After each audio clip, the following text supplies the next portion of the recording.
I said we weren't going to talk about Prince Harry, and we're certainly not doing a phone-in on him today. I mean, remain deeply sympathetic to his situation, and particularly with regard to the media. The media now, the newspapers now, the tabloid media now, which is pretty much all of it, really. I mean, literally, it's all of it.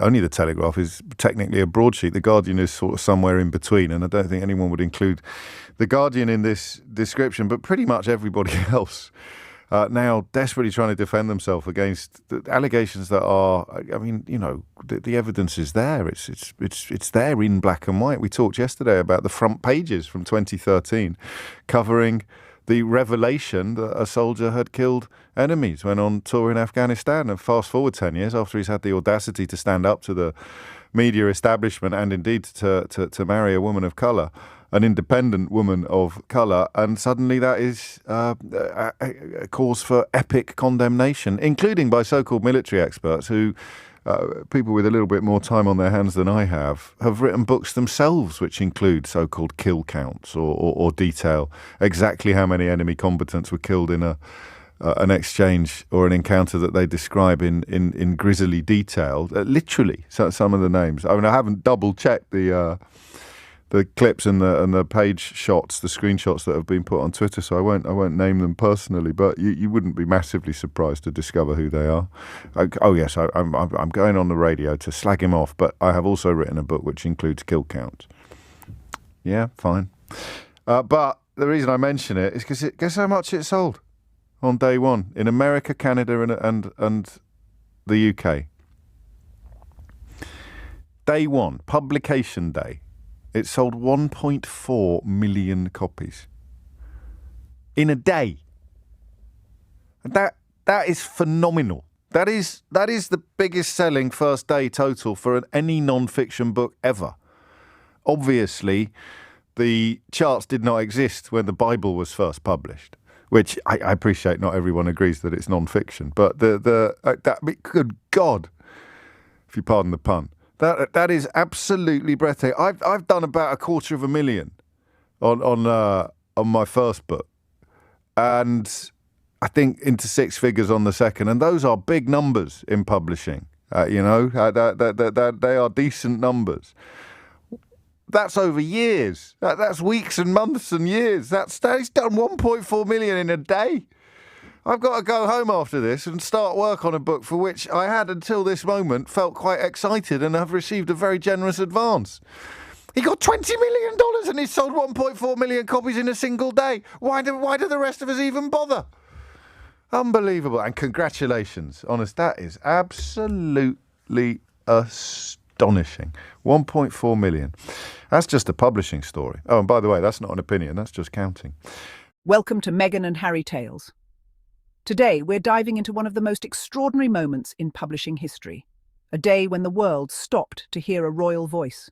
Prince Harry's memoir, Spare, shattered records and rocked the British monarchy to its core. With 1.4 million copies flying off the shelves within 24 hours, this memoir became more than just a book. It became a cultural event. But what is it about Spare that captured such widespread attention? Why did millions of people rush to uncover Harry's deeply personal story? And what does this monumental success reveal about the public's relationship with the British royal family? Today, we're not only exploring the numbers, but also the story behind the success. We'll look at the media's role, the controversies, the royal family's reaction, and what it all means for Harry and Meghan's journey. Get ready to dig deep into the dynamics that turned a memoir into a global sensation. Prince Harry's Spare launched with a bang, selling an astounding 1.4 million copies within the first day, a figure that eclipsed even the most popular recent memoirs. This number wasn't just impressive, it was historic. To put it in perspective, Harry's memoir sold nearly twice as many copies in its first day as former President Barack Obama's A Promised Land, a feat that left publishers and the media industry in awe. And unlike typical book releases, the excitement for Spare had been building for months. What made this success even more fascinating was the backdrop of controversy. British tabloids, long critical of Harry and Meghan, attempted to discredit the book before it even hit the shelves. They argued that Spare would only stir more division, fuel endless debates, and damage the royal image. But as it turns out, the tabloid's skepticism may have actually played into Harry's hands. The public's interest was not dampened, it was ignited. People wanted to know Harry's side of the story, unfiltered and straight from the source. It's an irony too rich to ignore. For years, Harry and Meghan were under relentless scrutiny by the British tabloids. They were painted as villains, rebels who dared to step away from royal traditions. But instead of diminishing Harry's voice, the media's obsession with him fueled the intrigue surrounding Spare. Their frenzy before its release, dissecting every leaked detail, questioning Harry's motives and predicting backlash, only heightened curiosity. Readers were not deterred, they were intrigued. They wanted to know, what had Harry experienced to make him leave it all behind? Why was he so determined to speak out? In the days leading up to Spare's launch, tabloids speculated endlessly. They questioned whether Harry was betraying his family, whether he was airing too much dirty laundry, and whether this was a book he would someday regret. But as we know, in the world of publicity, sometimes the loudest critics only draw more attention. In this case, the tabloid scorn may have been one of Spare's most powerful marketing tools. Even before Spare officially hit the shelves, the pre-orders had begun pouring in as early as October 2022, underscoring just how hungry the public was for Harry's story. The scale of these pre-orders alone made headlines, and in the world of publishing, pre-order success is often an indicator of future sales. It showed that Harry's journey from prince to self-determined individual was not just a royal story but a human one that resonated with people around the world. The pre-release buzz around Spare was phenomenal, hinting at a desire for authenticity. The public wasn't interested in a glossy, sanitized version of royal life. They wanted the raw, personal truth. And for many, Harry's willingness to be vulnerable, to share painful experiences, grievances, and even his mistakes, was refreshing. It added a layer of depth to his public image that no tabloid story or paparazzi snapshot could capture. At its core, Spare offers a look behind the curtain, and that is perhaps why it resonated so deeply. Harry didn't just talk about life in the palace. He laid bare the family dynamics, the silent expectations, and the complex emotions tied to being the Spare, a role defined not by who he was, but by who he wasn't. Growing up in a world where his role was always secondary, Harry's story is one of a man who stepped into his own identity on his own terms. The public response to Spare highlights a fascination with royalty that goes beyond the surface glamour. People connected with Harry's journey of self-discovery, his struggle to define himself beyond titles, and his quest for personal happiness. It's a universal story told through an extraordinary lens, and it struck a chord with millions worldwide. As expected, the tabloid's response to Spare was nothing short of a meltdown. Days before the release, headlines screamed betrayal, irresponsibility, and even predictions of irreparable damage to the monarchy. Rather than dampening enthusiasm, however, these reactions only intensified public interest.